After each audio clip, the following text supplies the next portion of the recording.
Welcome back to the Milwaukee Show, and today we are talking about the game number 1 between the Florida Panthers and the Tampa Bay Lightning, where the Cats impressively take down Tampa Bay in game 1 against their interstate rival, winning it 3-2 in a very excellent outing for the Cats. They take the series 1-0 so far, and this was just a overall stunning game for the Panthers. This is so far, in my opinion, probably the most exciting game because both teams really are. It's by itself is a rivalry, and you could tell the tension is already just brewing. In that first period, it was not there really. It was more of like trying to feel each other out, like really trying to get the extra step offensively, get that first goal in the net. But things kept going on and on. You could tell that the edge, the physicality was going to start going. And the Cats were winning in all of those departments. They started out just so fast, attacking, unrelenting offense and defense, just not giving Tampa an inch. And that showed. I'm going to skip down the board a little bit here because Tampa Bay did not register a shot on net until 4:01 into the first period. They went 15 minutes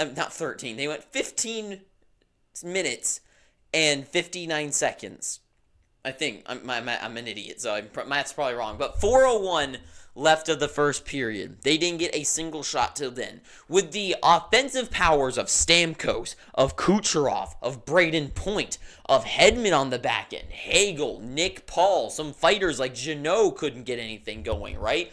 The Tampa Bay Lightning, the 3-time Stanley Cup finalists, and then having a bad year last year, they go into this one having the most points guy in Kucherov, and they couldn't get a single thing on net against Bobrovsky to test him till 4:01 in the period. That just goes to show you how good defensively and underrated the Cats' defense is. Because Bobrovsky is a stonewall. Aaron Ekblad, Montour, Forsling especially, Barkov up front. This team was incredible. And I'm going to skip over this board and I'm going to go down a little bit. But I want to shout out Alexander Barkov. He was a monster in both ways this game, right? He got an assist for the Reinhart goal, but he deserves so much more credit for that. He is my first star of the game for this one. He was an absolute beast on the ice. That one strip play where he stick-lifted Kucherov going down the ice, took the puck away, turned it the other way around, and I think that play, was that the same play that led to, no, that was just a good, oh yeah, because then he got it to Reinhart, skated in, had just a good, try to go far side on Vasilevsky, but it's just those kind of plays where having Kucherov and Forsling just shut down the likes of Kucherov, and Kucherov once got bent, he got bodied by his fellow Russian Vladimir Tarasenko. Kucherov loses the puck, looks up, finds the puck, and then Tarasenko booms him right into the ice. This was just a win all over the game. Every aspect of this game, the Panthers won this one. The physicality, the quickness of their plays, and the biggest thing that scares me going forward for the Tampa Bay Lightning is how good they were able to read Tampa Bay's offensive strategies. Because there were so many plays, and I could see it happening, where you could tell how Tampa was trying to set up to get out of the neutral zone, right? Where they get the guy behind the play, looking for the play. Defenseman swoops down for him to come out the other way, get the pass going. And immediately, so many times in this game where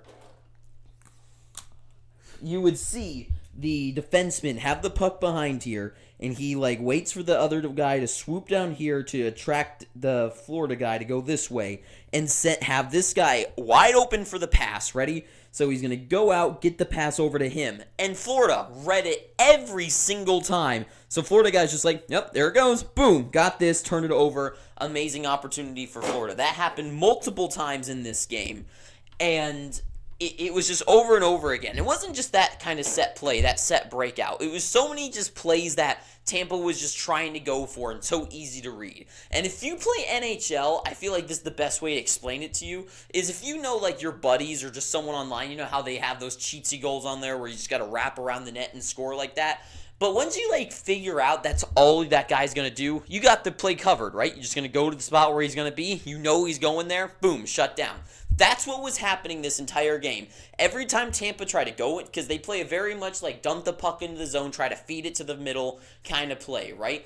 Florida all over it. Nothing was brewing there. Tampa couldn't get any of that going, and then because all those plays were just thrown out the window, couldn't get anything set up in their own zone because the play was already messed up and the pucks bounced around. Florida just kept turning the puck over, turning it the other way down the ice, and it was absolutely horrendous. And then for Florida especially, for Tampa, turnovers galore in the first period. 8 turnovers and just some really bad reckless ones, right? And it just leads to turnover after turnover, and Florida gets to go in the other zone and have some fun. That sets up the first goal of the game. Reinhardt's tip-in goal, just a shot from the blue line. Reinhardt is able to see it, easy tip. Vasilevsky's going for glove high, tip to go was underneath the glove. It's an easy goal, and this is what the Florida Panthers do, and this is how they've been so good during the regular season, and this is why Florida's my pick for the Eastern Conference, because they are so good defensively. Their goaltending is incredible. Bobrovsky was, I know I put unstoppable, which is a bit of a stretch. He was scoring on twice this game, but he was so clutch when he needed to be. He had so many just good reading plays, and he was even the Hagel goal, where the setup play where Sorelli wins it, one-timer, rebound, final shot, where Florida's defense was a little bad against the Hagel goal to begin with because that face-off draw, just too many 3 shots, just boom, boom, boom, and he saved 2 out of 3 of them, and that was nuts, and he almost that close saved the Hagel shot to go in the back of the net, but he wasn't able to. And it's just those kind of plays where you see just how just fluent that this team is, how the Panthers are just so good, and even when the defense fails, Bobrovsky almost stops their best opportunity yet, right? And it's just those kind of plays that make me go, like, Florida's got this series in the bag. Even when Tampa had everything going for them, they almost couldn't get it done, right? And that's just because of the defense, the offense just shutting them down, and then even the goaltending was there to play. And then the defense was so ungiving to them. I know I already talked about that basically, but it was just over and over again, where even the guys like Tarasenko, who aren't someone you see lay a body, and he booms over, he just freaking goes pow into Kucherov's, and it's just like, Florida was dominant. That first period was all of them. The second period was much more even, where Tampa definitely was getting the edge in shots and definitely was bringing the fire in the beginning of that period, but Florida evened it out, and that was kind of where the commentators annoyed me there, where they were like, oh, this is kind of what makes me think the series is going to go 7, right? And that's true if Tampa can keep this up, but just going from first period and what we saw in the third period where the Cats were just all over them, and because Vasilevsky is so good, right? And he isn't really the Vasilevsky where the same guy who put his glove behind his back and made that incredible save and who can just lead this team to a Stanley Cup. I feel like he's kind of gone past that phase and isn't really out of his replenishing phase again, because we know, even Bobrovsky went from being like maybe the best goaltender in the league a couple of years where people were like, he's whatever. I feel like Vasilevsky's kind of right there, where he's in that null region where he is good and solid and can compete, but he isn't that lifesaver that Tampa really needs. And especially when they're playing against the Florida Panthers, where they just bury him shot after shot after shot in the third period. Once again, it's the small plays that lead to destruction, especially in the playoffs. And the play that the Florida Panthers had for their power play goal with Carter Verhaeghe to give them that real difference maker and give them that true edge in the game. Literally, it gave them the lead. What? But yeah, this is the offensive zone, right? Florida, easy setup here, right? And the whole point, if you watch the play, how Carter Verhaeghe, he goes down low, swoops up here, and then as Barkov has the puck, right? He's doing his little dangle here. Oh, you can't even see that. He's doing his little dangle here, looking for the play. You got a guy up here, you got a guy up here, you got a guy over here, right? You got this play set up, and Verhaeghe he swoops around here, gets the puck to him, goes up here, and while Barkov is looking for a play, sends it up here, back here, Verhaeghe comes in while all the defensemen's backs are turned. Everyone's looking this way. Verhaeghe sweeps in, and you can even see on the replay, and it's a beautiful replay and one of those plays that I would personally love to coach my teams, where you got the hold the puck play, move it back and forth, and keep the defenseman on their toes, having to watch and be conservative because they can't jump and bite on you. And then that's when you go for the sweep. And you can tell Barkov, his eyes the whole time are watching Verhaeghe swoop in for that going backdoor goal, and it just works. Vasilevsky can't save it, and that was one big thing, is that the Panthers were all over Vasilevsky, and he made some incredible saves, right? Especially that first period, he made that incredible, 3 back-to-back saves on, Bennett, Barkov, and Tkachuk. These are some prominent players on the Panthers, and they just kept going on him. So Tampa Bay, to me, the biggest thing is that they looked weak. They were just being pounded on the ice over and over again. The hits on Isamont, and nothing really going the other way. There was that one play on Perbeeks that was pretty. That Perbeeks' play where he kind of shut down and destroyed that guy onto the ice. But other than that, it was all Florida. It was all Florida, guys like Lomberg and Cousins just being dominant, depth players, just keeping the pressure going. And they didn't get on the board, but they just looked so good on the ice and did make some challenging plays for the Tampa Bay Lightning. It was just over and over again where Tampa had to play their rush style in the offensive zone and couldn't get anything going. And they couldn't hold it in the zone, get it to Hedman, back down low to Kucherov, who then turns around, looks for that big long-range pass for the back door. Couldn't get anything going at all. Braden Point didn't look kind of like a ghost, gotta be completely honest.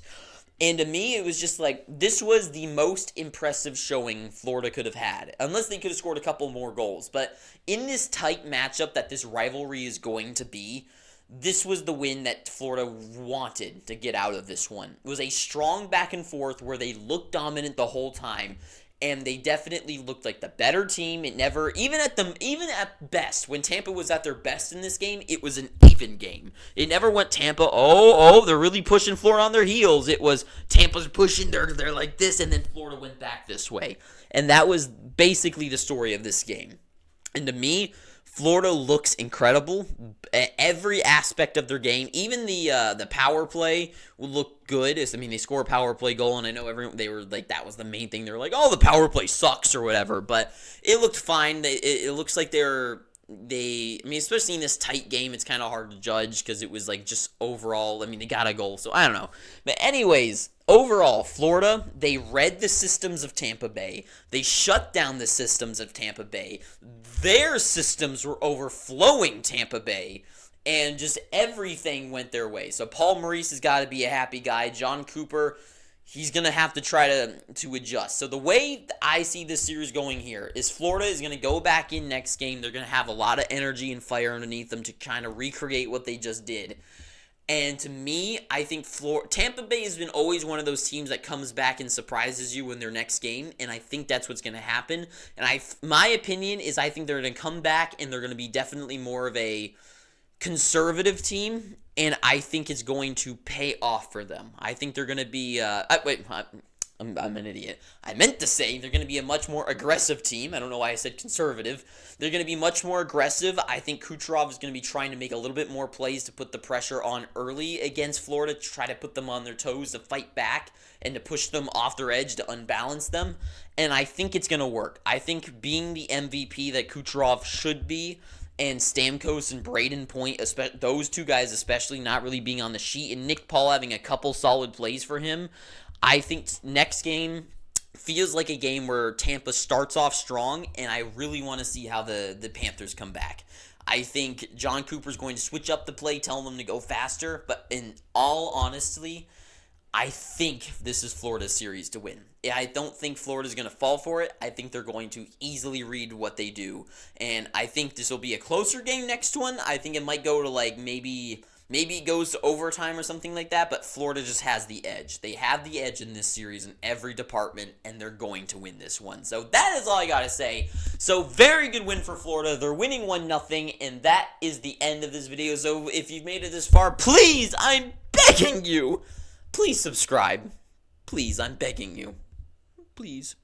And until next time, too sweet, have an amazing day, and ta-ta for now.